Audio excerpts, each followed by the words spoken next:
Hello and thanks for joining us on the news at 10 here on NTA News 24. You're reaching us live from Abuja. I'm Amina Saidu. The headlines. President Tinubu reiterates commitment to good governance as Supreme Court affirms his declaration and return as president.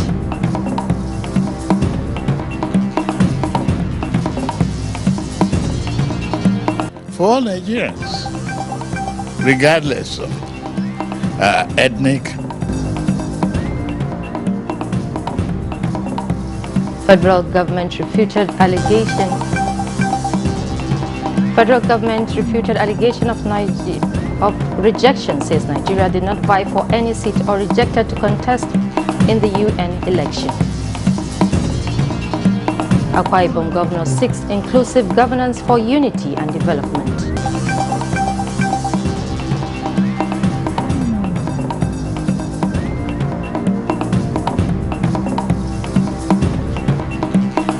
Akwa Ibom governor seeks inclusive governance for unity and development.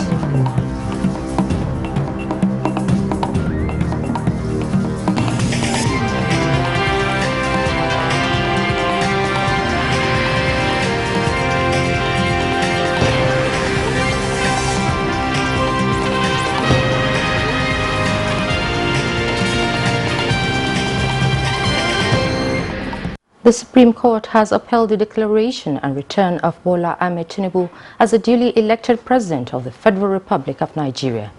The seven-man panel of justices headed by Justice Iyan Okoro in a unanimous verdict dismissed all the two appeals challenging the victory of President Bola Tinubu in the February presidential election. Austin Ayabi reports. The Supreme Court commenced the judgment with a ruling on whether to admit fresh evidence which bordered on the deposition of alleged forged certificate by the president. While it held that it has jurisdiction to hear the application, it refused to accept the fresh evidence as it will amount to opening the case all over. The court held that appellant failed to take advantage of the 180 days provided by the Electoral Act 2022 for the determination of petitions to obtain the document sought to be tendered from Chicago State University. On the main appeal, which formulated 7 issues for determination bordering on non-compliance by INEC to the Electoral Act 2022, refusal to extend time for additional witnesses and documents, 25% requirement for a candidate to win presidential election as it affects FCT, electoral fraud among others, the court resolved all against the appellants and upheld the decision of the Election Petition Court. The court dismissed the appeal in its entirety. The Supreme Court, equally in the appeal by the presidential candidate of Labour Party, Peter Obi, having adopted all resolutions reached in Atiku's case, dismissed the appeal. To congratulate the leaders of the opposition political parties, because it is better for them to resort to judiciary, which they have done so. It's about everybody. It's not about a party. It's not about an individual. And if we do not come together now, then we'll have ourselves to blame. Opposition is not, you don't oppose for the sake of opposition. Elections are over, litigation is over. All litigation must come to an end. Now is the time for governance. Distractions over. I want to salute the judges of the Supreme Court as well. It was straight to the point. And I believe that this judgment would be seen worldwide as that which is in line with global best practices in law. Collecting or having the status quo, you must not win FCT before you are declared president of the Federal Republic of Nigeria. That FCT is like another state. The judgment put to rest all contending issues about the 2023 presidential election. From the Supreme Court, Austin Anyebe, NTA News. Nigerians can now expect more dividends of democracy from the current administration as President Bola Tinubu says his full concentration is on how to deliver good governance that will improve the socio-economic life of citizens. The president was reacting to this Thursday's Supreme Court verdict, which gave final validation to his victory in the February 2023 presidential election. State House correspondent Musbaud Anwahab reports. At this crucial point in time of the appeal. One last pronouncement to confirm the security of his job. And for this moment, every other engagement would have to be on hold as the man in front set his gaze on the TV, expecting the final seal on his mandate. The anxiety was pervasive, with the subordinates also watching with bated breath. Certainly, any pronouncement would have a ripple effect. And finally, the most anticipated moments came. Bola Ahmed Tinubu is the valid president of the most populous black nation in the world. As the 5-star general, as the commander-in-chief, congratulations, Your Excellencies. Congratulations. On this day, the doors of the most revered office in the land became wide open as the disciples who saw it all at the court returned. But this victory is not for the number one alone.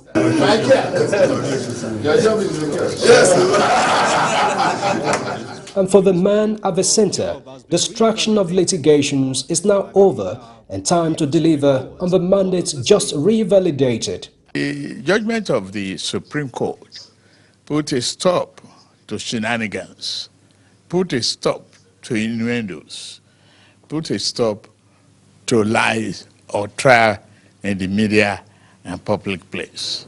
The court has demonstrated in this visible commitment to rule of law and humanity, and their commitment to do justice for all Nigerians, regardless of it, ethnic, religious, or any other biases. So we use the strength of our diversity to build a stronger and prosperous Nigeria, and that's my belief. Ready to double its efforts, but is equally calling for the support and commitment of Nigerians to the Project Nigeria. And it is important that we recognize that we have no other country but this one. So we better be committed to it, not for the sake of our own self-aggrandizement.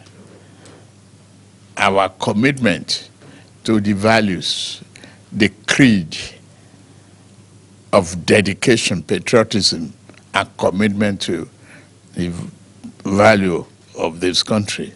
It is extremely important that we have a change of mindset for the sake of our country. Not for us, but for our children and grandchildren, great-grandchildren.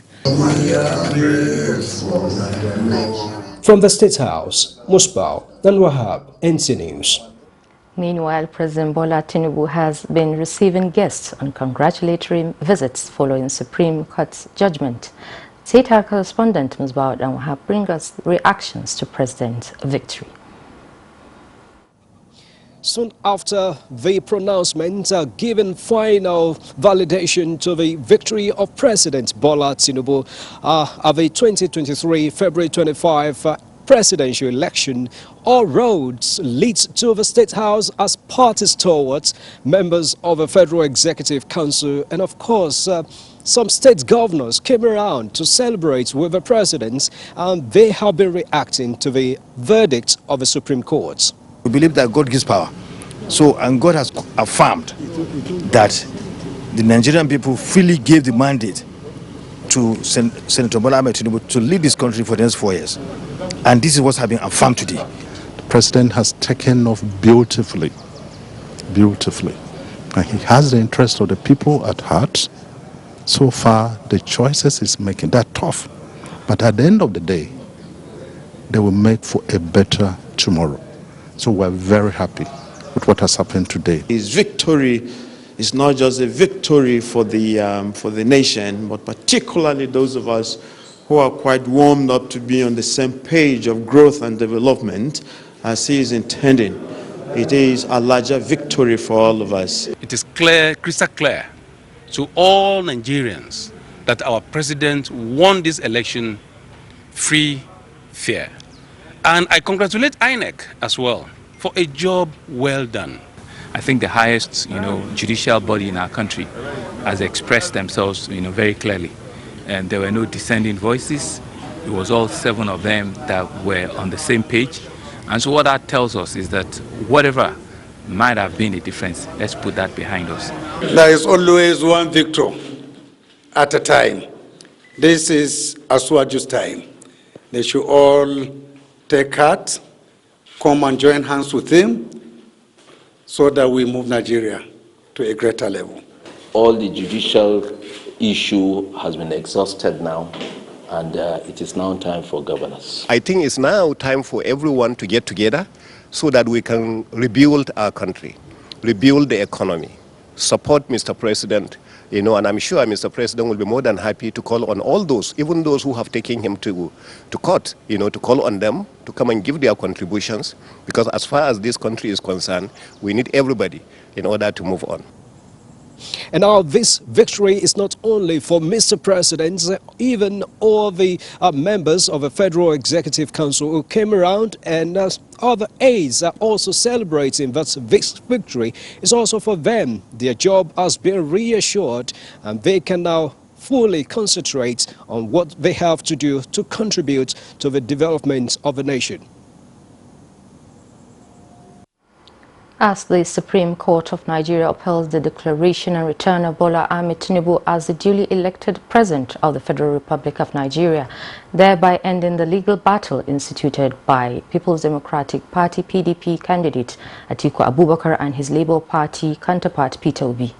A legal practitioner and a public affairs analyst, Abdullahi Ibrahim Jallo, who was a guest on Nigeria Today, congratulated President Bola Ahmed Tinubu on his victory at the Supreme Court, and also called on Nigerians, the opposition inclusive, to join hands with the president to move the nation forward and make Nigeria one of the best in the Committee of Nations.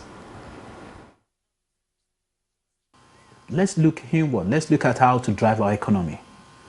Not just saying what is the standard in Nigeria compared to Western world. We have our economy, we have our culture. I like your outfit. Thank you. Our culture. So it's not when we put on, it's not when we try, I'm just saying, it's not when we try to do things according to Western standard. That is when we've reached there, or we are a nation. Let's keep on this track to get to where we are meant to be. And what is that? To be a nation that the ratings are high, a nation where the per capita, is brilliant, a nation where there's accountability, a nation whereby the citizens have jobs, they can fend for themselves, they can, families are not begging for food. I think that should be the indices. Let's look inward and make sure that we're driving this country in the right direction. It should be recalled that in a unanimous judgment on Thursday, the 7-man panel headed by Justice John Okoro dismissed the appeal of Atiku Abubakar and Peter Obi for lacking in merit. Elsewhere, the People's Democratic Party (PDP) says it is disappointed by the judgment of the Supreme Court in the petition filed by the PDP and presidential candidate Atiku Abubakar against the declaration of the All Progressives Congress and Bola Ahmed Tinubu as winners of the February 2023 presidential election by the Independent National Electoral Commission (INEC). The party's National Publicity Secretary Debo Olugunaba, in a statement, said the PDP and majority of its supporters are alarmed, disappointed and gravely concerned with the reasoning of the Supreme Court, which the PDP believes is against the express provision of the Constitution of the Federal Republic of Nigeria 1999 as amended, the Electoral Act 2022, the guideline and regulation issued by the INEC under which the election was conducted. It added that the Supreme Court failed to uphold the provisions of the law, stressing that instead it trashed the expectation of majority of members who looked up to it as a temple of impartiality to deliver substantial justice in the matter, having regards to the laws and facts of the case. The statement adds that the PDP remains undeterred and charges its members and supporters not to be discouraged or allow the judgment to distract their collective quest for the entrenchment of a credible electoral system that can guarantee a government that truly derives its legitimacy from the people. Similarly, leadership of the Labour Party has expressed surprise over the Supreme Court judgment on the presidential election, which upheld the election of President Bola Tinubu. National chairman of the party, Julius Abure, who addressed a press conference in Abuja, said despite the court's judgment, the party is convinced that majority of Nigerians voted for the party during the election, the outcome notwithstanding. He called on Nigerians not to lose hope in the collective quest to build a better Nigeria and urged all supporters of the party, especially those elected on its platform, to remain firm with the dream of the party.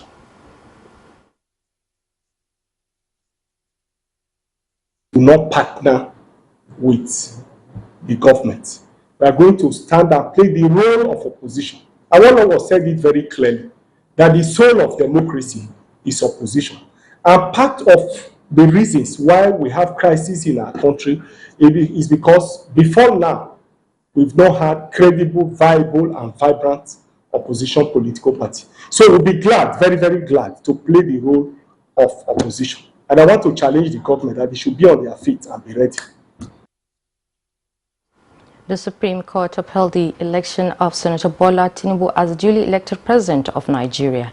The judgment by a 7-man panel of judges has continued to attract reactions from Nigerians who are urging the president to face the task of governance squarely, now that he has been freed from all distractions. Aya Prezi reports. The judgment of the 7-man panel of judges upholding the election of Bola Tinubu as president of Nigeria has put to rest all controversies arising from the February 25 presidential election. Nigerians who describe the judgment as a welcome development are of the opinion that the president can now settle down to perform the duties of his office without any distractions. The court cases were sort of distractions to him, but now that everything is over, I think there is no more excuses. So my advice to him is that he has no reason to fail. What he has promised Nigeria, he should not fail them. As his logo reads, renewed hope. Let's hope that things are going to change for better. Let's just give him breathing space for him to do things, because the country is, hardship is everywhere. Everybody, they are complaining, the cost of living is too high. The price of things, like, they are really high for now. So if you can make something possible for things to go down a bit, at least we as business people, we can see more customers, because now people will be complaining that there is no more. For others, it is high time Nigerians, including the political class, sunk their differences and joined hands to build the country together, now that the Supreme Court has given a verdict on the matter. In Yenagoa, Aya Prezi, NTA News. This news at 10 is reaching you live on NTA News 24.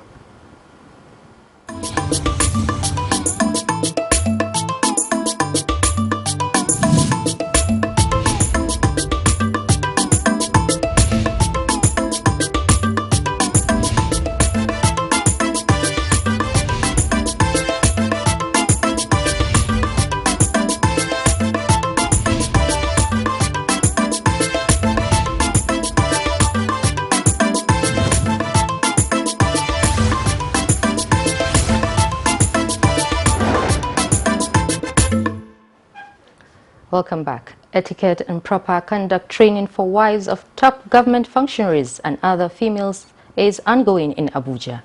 Convener of the seminar, Nigeria's First Lady Oluremi Tinubu, says it is important for women to understand what their role is in the society. State House correspondent Adeni Taiwo has more. By virtue of their offices and associations, women gathered in this hall belong to a special bracket, that of VIPs, whose images and security matter to the society. In order to fit in, they must learn new etiquette and other protocols. The main reason for convening this seminar. It is back to the classroom for these women here, who in the next 3 days will be taken through the rudiment of security protocols diplomatic and social etiquette as demanded by their offices and new status.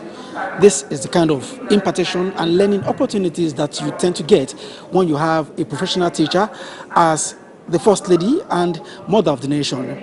She is a firm believer in education as a functional tool for empowering women. In today's world, understanding and applying the principles of protocol, etiquette, and security are essential for us to be able to carry out our duties with utmost competence.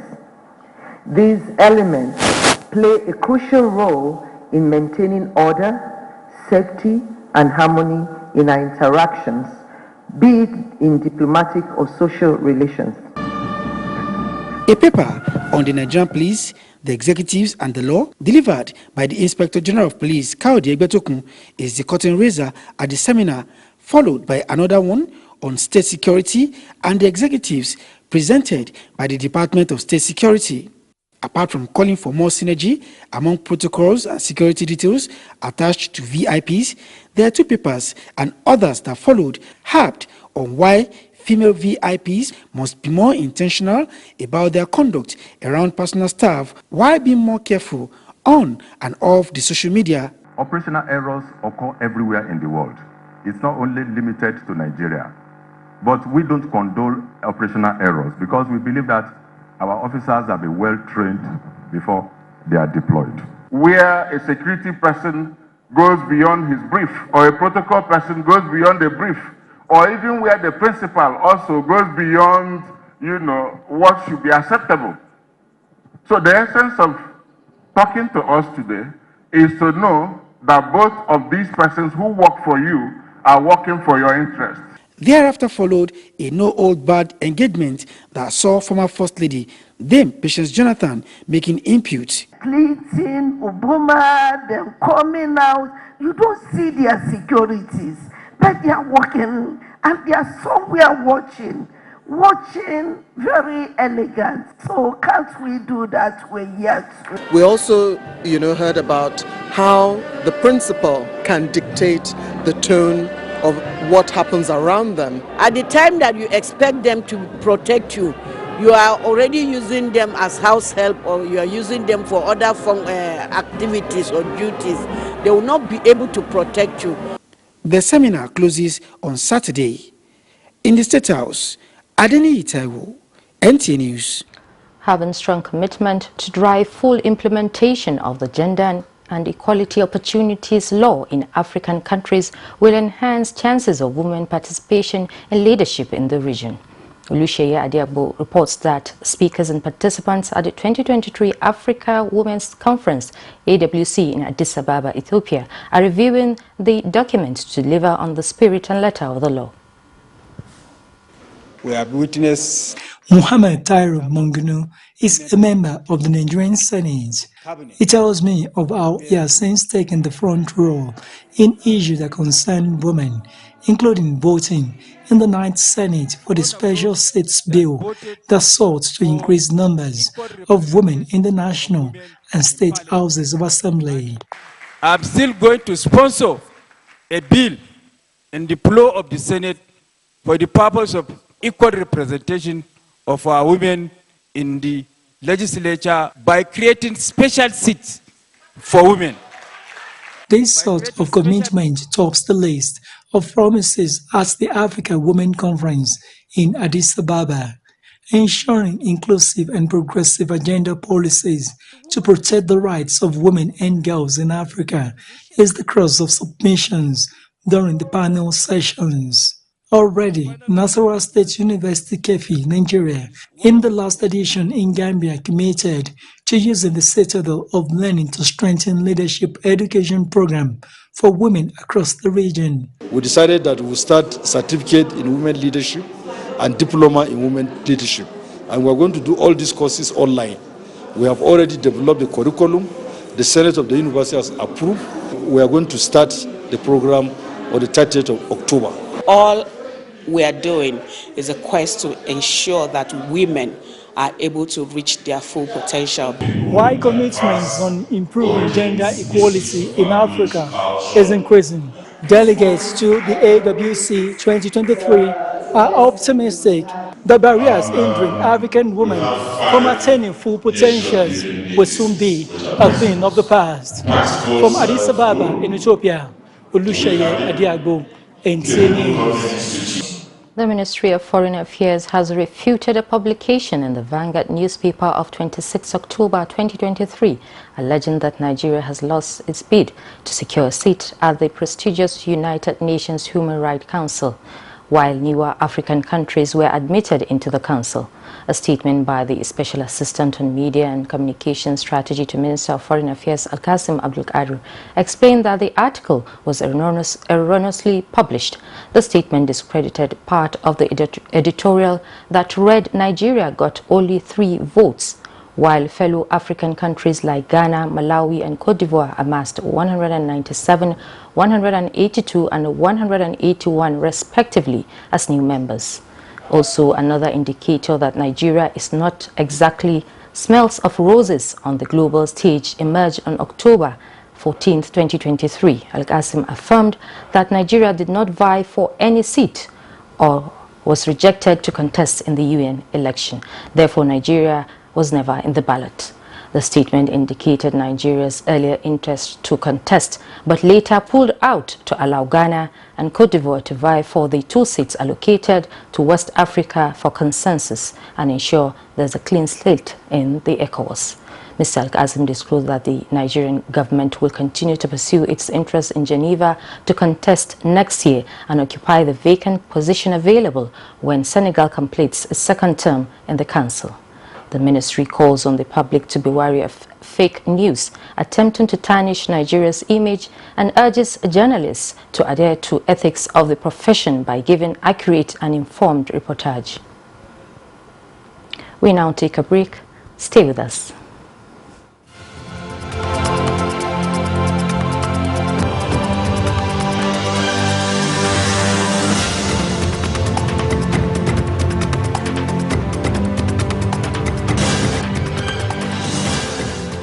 Akwa Ibom State Governor Omo Eno believes inclusive governance is key to promoting unity and development in Nigeria. He made this known at a recently concluded political summit held in London. Correspondent Olawale Hamzat reports. The recently concluded political summit in London underscores the vital roles of people, power and places in societal governance. Speaking at the sideline of the event, the Akwa Ibom State Governor, Pastor Omo Eno, who doubles as the guest speaker at the summit, emphasized the importance of youth participation in governance. Peace is one thing that everyone needs, and without it there can't be any development. So the title is apt. You know what is happening around the world right now, and conflicts everywhere.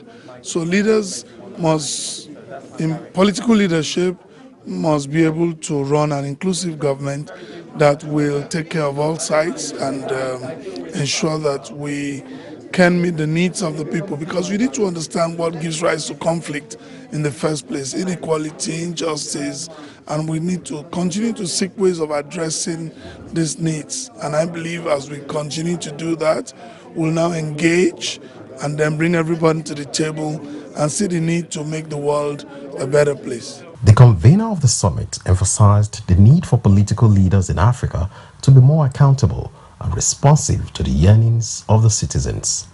The inability of politicians to really make use, the effective use of the usefulness of the youths in Nigeria. And why we talked about people is because there is no politics without the people. It's the people that defines the politics. And politics help people to gain power. And what we're saying is that, is the people that doesn't understand the principles of politics, or politics is not embedded in the life of our people. The event provided a platform for the cross-fertilization of ideas and appraisal of political leadership in Africa, with scholars, politicians and diplomats in attendance. Olawale Hamzat, NTA, London. Conversations at the Digital Nigeria International Conference have observed that the renewed hope agenda of President Bola Ahmed Tinubu is laying the right foundation for a vibrant ecosystem of digital enterprises that will contribute meaningfully to economic growth and job creation. Dr. Alabi reports that ALX Nigeria offered useful contributions on ways to harness digital technologies for job creation. President Bola Ahmed Tinubu's renewed hope agenda underscores the need to harness technology for socio-economic advancement, and this Digital Nigeria International Conference is providing opportunities for techie enthusiasts within and outside the Nigeria startup ecosystem to nurture digital entrepreneurship and innovation for inclusive economic growth and sustainability. As we use policies to encourage entrepreneurs, that we help the country to capture value by driving more local domiciliation of our startups. Globally, we are hunting for talent, and Nigeria, we have the talent. So please come and harness the talent and build your companies. I mean, the takeaway is really remarkable. We really see the appetite of Nigerian government, represented by NIDA, and the various stakeholders, to really attract further attention globally in terms of the innovation coming out of Nigeria. Leveraging technology for skill acceleration is one of the key conversations geared towards empowering human capital in the digital economy in African Leadership International, ALX, a leading tech accelerator that equips young Africans with both technical and professional skills, is keen on deliverables. What we've been able to do is we've been able to figure out a plan, a way to have technology skills delivered to thousands and hundreds of thousands of Nigerians and Africans at a very, very affordable cost. And that is something that has helped us to continue to grow, and we are on our way to having millions and millions of talents trained and also engaged in jobs and entrepreneurial ventures. We're trying to make sure we reach out to more people in Nigeria who may not be able to have access to light, have access to electricity, have access to data, but actually have the spirit and the capability to learn. I encourage youth like myself to take on this opportunity, because yes, there will be tech opportunities, but then it will be so sad if there's a lot of opportunities, but there's no one to fill into those jobs. So I give kudos to the Nigerian government for trying to push up to upgrade the technology of the youth. It will grow the economy, like we grow to get to meet investors from different countries. This conversation is key to the future of Africa and enabling millions of young professionals to secure dignified and meaningful work opportunities by 2030. In Abuja, Tokpe Alabi, NTA News. Procurement officers have been tasked to embrace the new policy plan of the federal government to ensure proper management of cash in MDAs.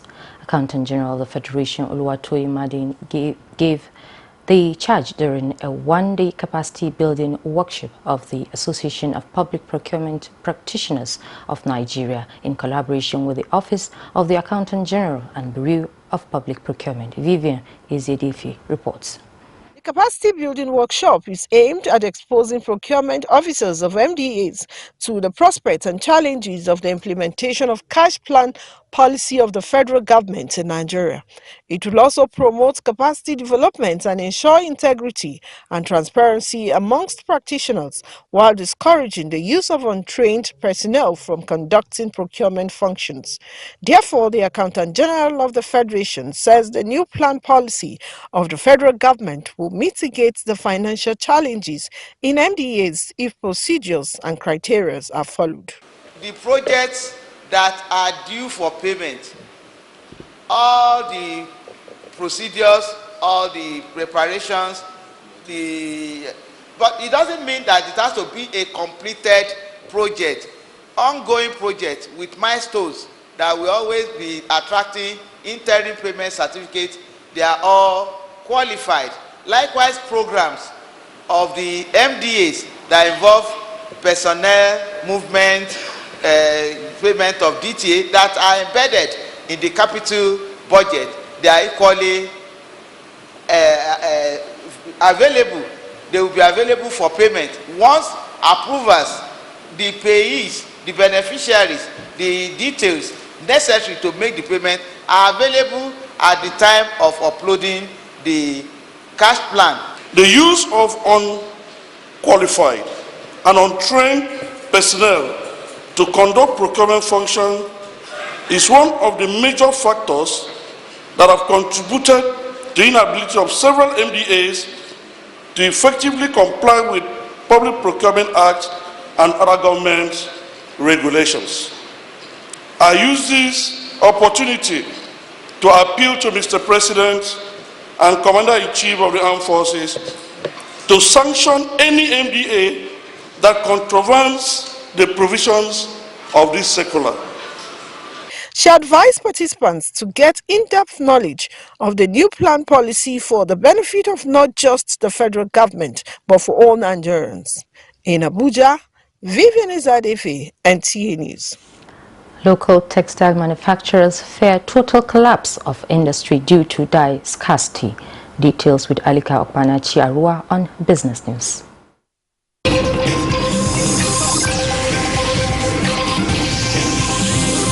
Local manufacturers in the clothing industry says shortage of dye for polyester fabrics has slowed down production significantly, especially for producers that rely on local makers. They observed that many manufacturers are now being forced to import the products, which is not only expensive, but likely to kill local industries.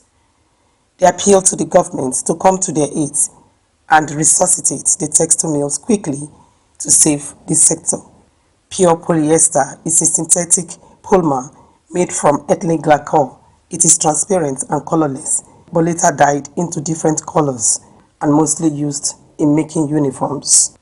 Meanwhile, stakeholders seek better deal for coffee farmers and industry.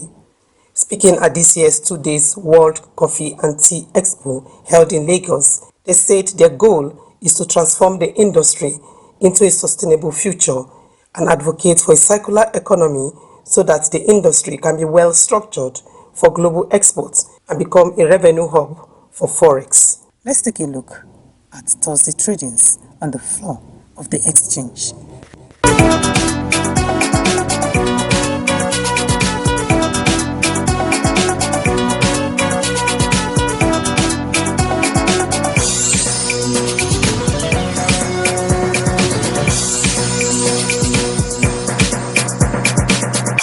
With business news, Alika Okpanachi Arua.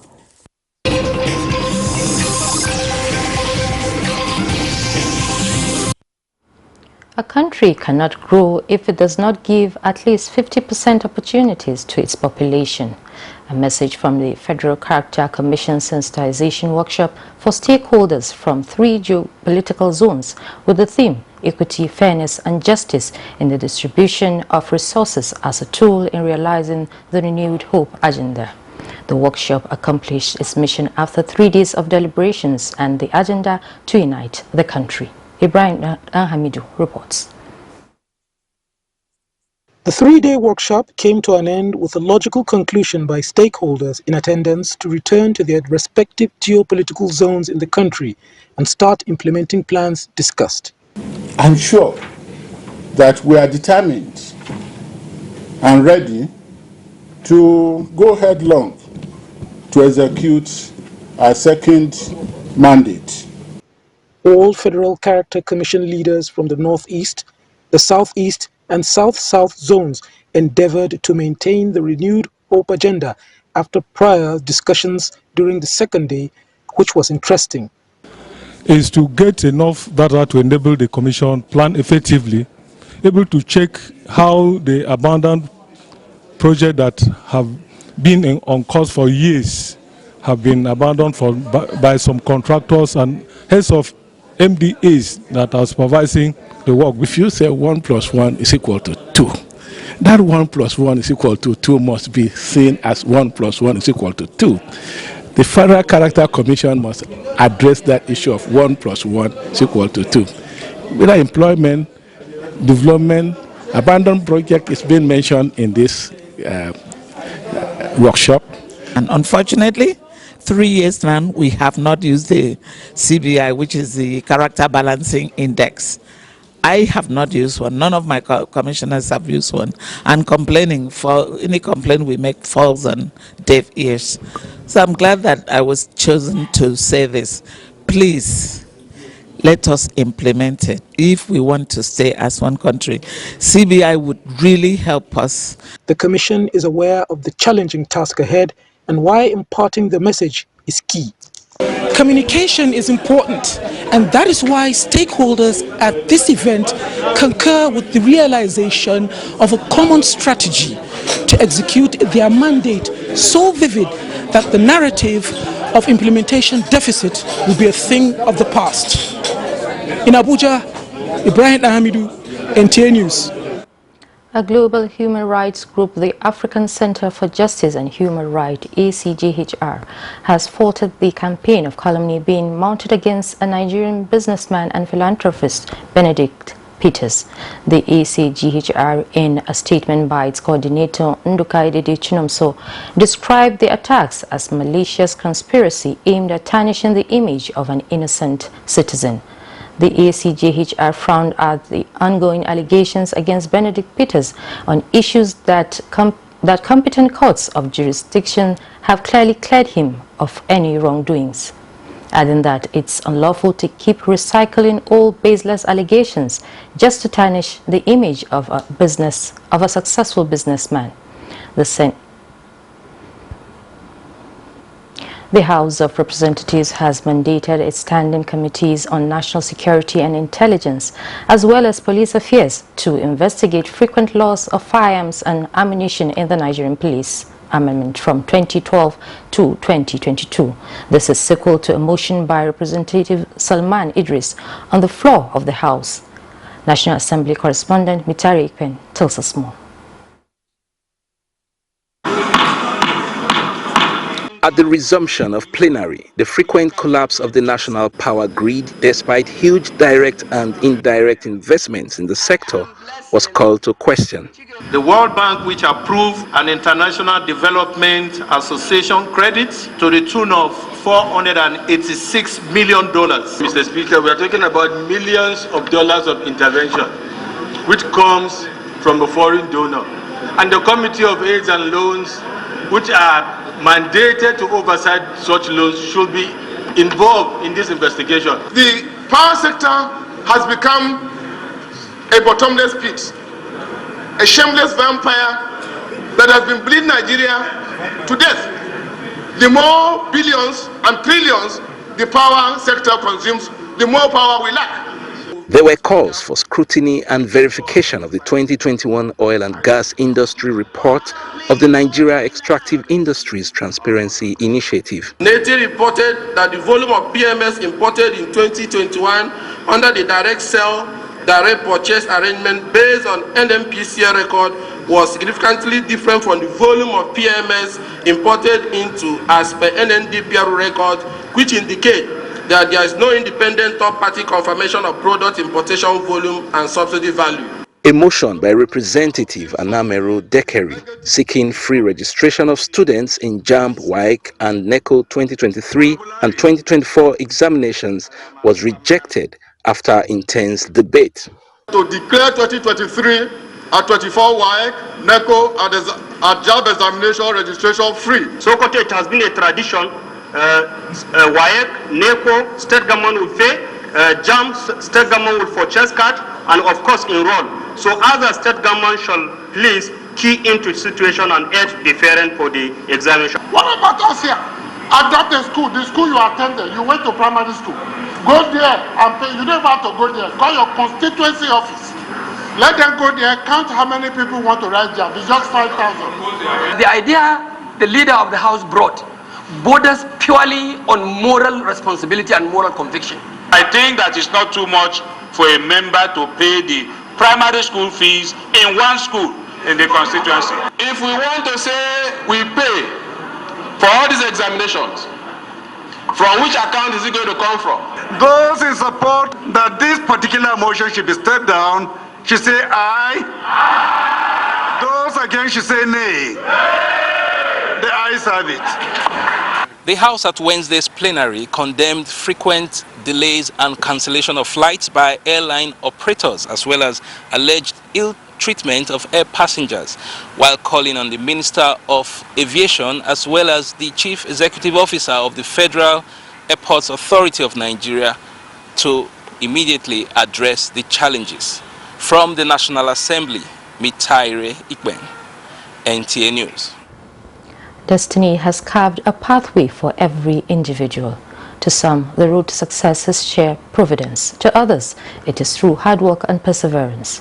The book, Boldness to Succeed, The Journey of Life, captures the story of a Nigerian, Tom Paul Etuk, a wheelbarrow pusher who became a director of the National Assembly Service Commission. Ignatius Uku covered the unveiling of this book. Nigerians are synonymous with perseverance and resilience, even in the face of seemingly unbearable storms. So is the story of Tony Paul Etuk, a director in the National Assembly Service Commission, Abuja, typically one of such inspiring dossier, a master's degree holder in business administration, who was at one time a wheelbarrow pusher, is today sitting on an exalted position as director.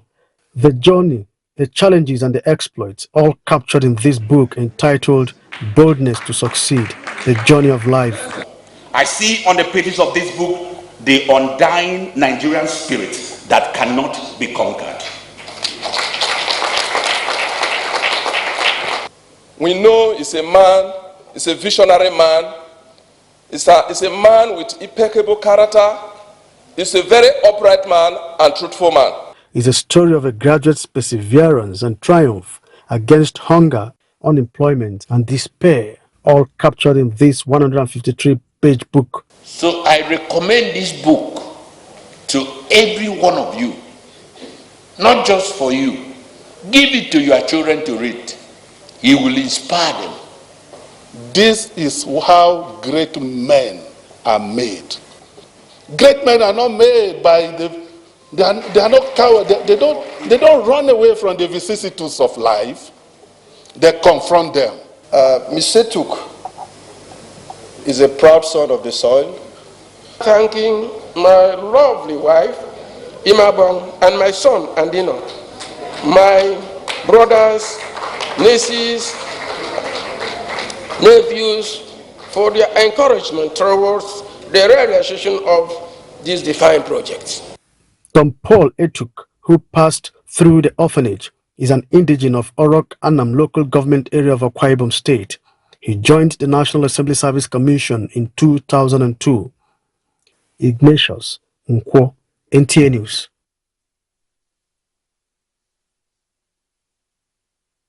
Federal government's African Development Bank supported wheat production program aimed at closing the national wheat production deficit in the country.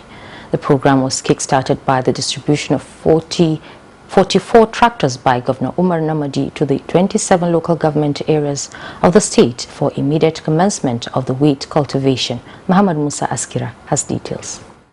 Out of the 70,000 hectares of land provided for the cultivation of wheat nationwide, Jigawa is contributing 40,000 hectares with thoroughly trained wheat producers and extension agents on standby to commence the implementation of the program in earnest. The intention of the state government, according to Governor Umar Namadi, is to fully mechanize the production process for maximum yield. The tractors, which were purchased by the Jigawa Agricultural Supply Company JASCO, have been distributed to the 27 local government areas on loan payable in 2 years, with the state government standing as guarantor for the local governments. The tractors, Mala Umar Namadi noted, will render their services to the farmers across the state at a discount of 43% of the total cost of the service rendered. We are challenged to cultivate 40,000 hectares of wheat, and we have agreed to do that because we have the capacity, we have the manpower, and we have the land. The main aim is to increase productivity in Jigawa State. Our farmers are working and His Excellency has the vision and the focus to fully mechanize agriculture in Jigawa State. His Excellency have come up with a directive that local government should come up with a committee that they are going to make sure these tractors are fully utilized by our local farmers. These stakeholders say will encourage the farmers as well as reduce their cost of production and consequently the price of the commodity in the market. From Dutse, Muhammad Musa Askira, NTA News. In continuation of campaigns ahead of the November 11 governorship election in Bayelsa State, the People's Democratic Party has inaugurated projects initiated and constructed by the Prosperity Administration in several communities of Sagma local government area in the state. Governor Dori Deri promised to extend the second phase of the Sagma-Ekeremo Road and initiate more legacy projects that will stand the test of time if re-elected. Fred Owefe reports. Projects initiated and inaugurated across the various communities are school, roads, pavilion, town halls, cottage hospitals, motor park and bridge among others spread across 15 communities. Governor Diri in company of his campaign trail was warmly received by members representing the constituencies in the State House of Assembly and the people of the local government area. Chieftaincy titles were conferred on the governor in some of the communities visited, among other traditional rites by the Council of Chiefs.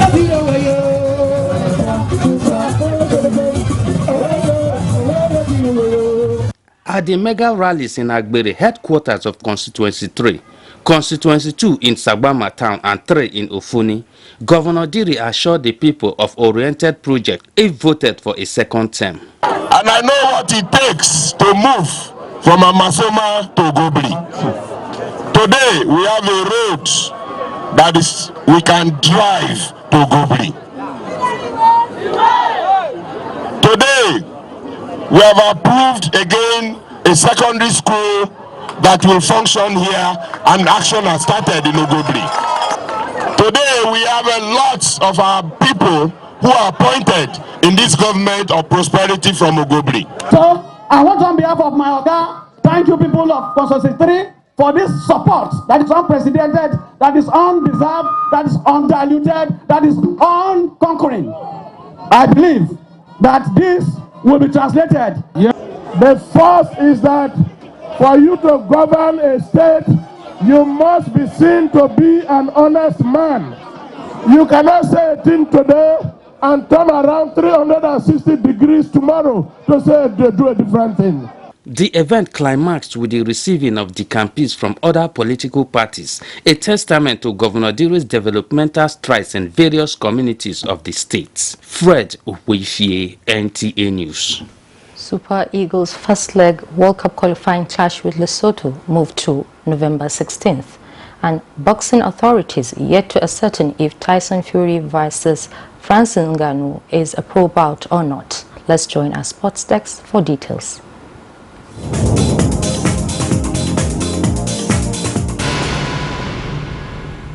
The Super Eagles of Nigeria are now expected to take on the Crocodiles of Lesotho in the 2026 FIFA World Cup qualifier on Thursday, November 16th. The game was initially scheduled for Friday, November 17th. The new date was announced on the Super Eagles' official X handle on Thursday. The encounter billed for the Godswill Akpabio International Stadium, Uyo, will start at 5 p.m. Benin Republic, Rwanda and South Africa are other teams in the group. The first place team in the group will automatically qualify for the 2026 World Cup, which will be hosted by USA, Mexico and Canada. Nigeria failed to qualify for the last edition of the Global Soccer Fiesta, hosted by Qatar. Meanwhile, it remains unclear whether Tyson Fury's heavyweight fight against Francis Ngannou in Saudi Arabia will be a professional bout. Fury fights in Riyadh on Saturday against former 37-year-old former UFC champion Ngannou, who is contesting his first ever boxing match. Fury's WBC heavyweight title will not be on the line. The fight will reportedly take place in a separate ring and in an adjacent arena to the rest of the undercard. However, Fury says he has been told by the British Boxing Board of Control BBBOC that it is a pro fight and will count towards records. The fight between Fury and Ngannou serves as one of the headline shows of Saudi Arabia's Riyadh season.